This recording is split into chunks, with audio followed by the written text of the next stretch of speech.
life of cops is a grueling mixture of boredom and danger. When a call comes over the radio, they never know where it might lead. In America, one officer is killed in the line of duty every week. What you're about to see is not a recreation. It's a few hours in the life of one cop, the night of February 18th this year.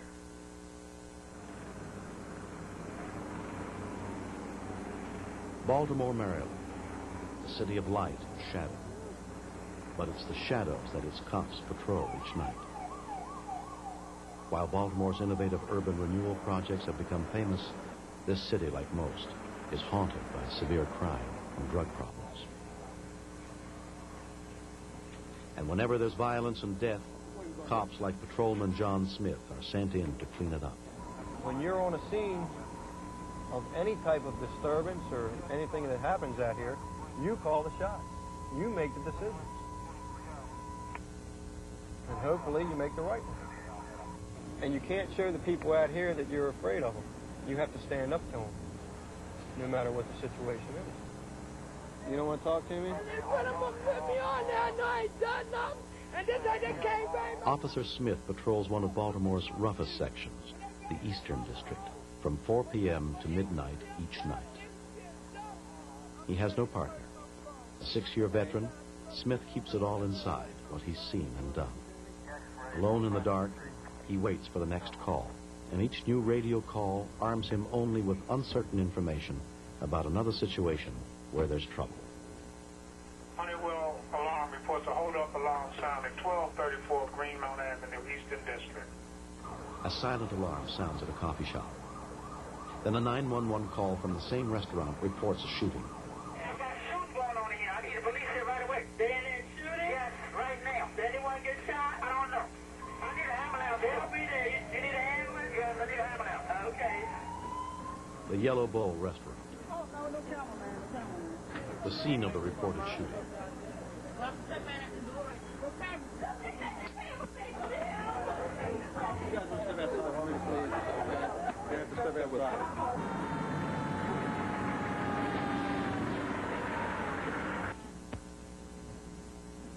Be careful.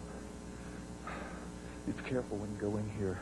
There's blood on the floor, so just be, walk a narrow line. Hold on. Don't go any closer. Don't go any closer, because there's blood and there might be more evidence. This individual that's laying in the back here ran into the cafe, probably to get away from the guy that was shooting at him. When he ran in, the employees here heard 4 shots. The guy, the one that got shot, he ran back this way, and all we heard was bullets. When we heard the bullets, we just dropped down to the floor. The victim, the deceased, jumped over the counter in attempts to hide from the bullets that were flying through the restaurant there. You got to stay right there, okay? I'll just stay right there. Our investigation revealed 1 shot or 1 bullet hole in the poker machine. Another bullet hole in the door.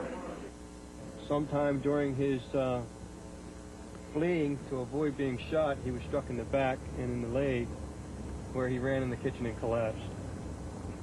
At 11:35, Baltimore City medic units arrived on the scene and pronounced him dead. He searched his clothing, couldn't find any ID. The cops questioned some of the people waiting and watching outside. Come on, man, let's get out of here. They learned that the youth lying dead in the coffee shop is from the neighborhood and only 20 years old. They locate his cousin and close friend. Officer Smith brings him in to identify the body. Hey, Glenn! No! No! No! Glenn!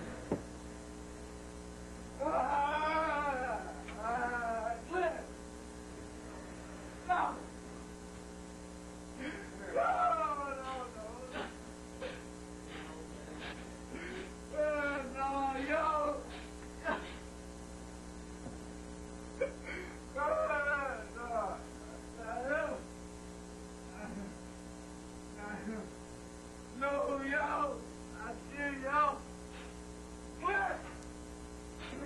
The story is there was an argument that occurred on the street and it came in here.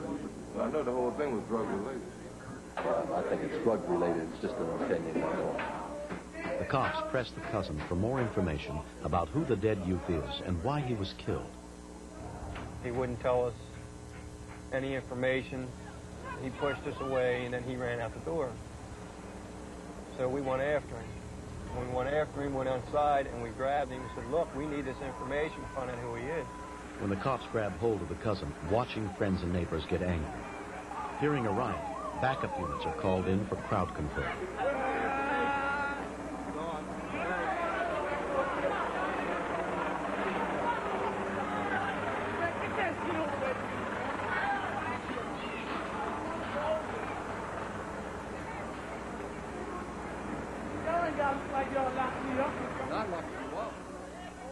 He called for help.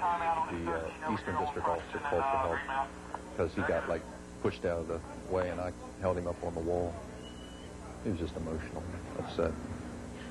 The average public has no idea how hard being a police officer is. They just don't realize everything that we see, kids getting killed. They have no idea what really goes on out here. If you thought about everything you see out here, you'd go crazy. A suspect has been arrested, but Smith may never know why this youth had to die.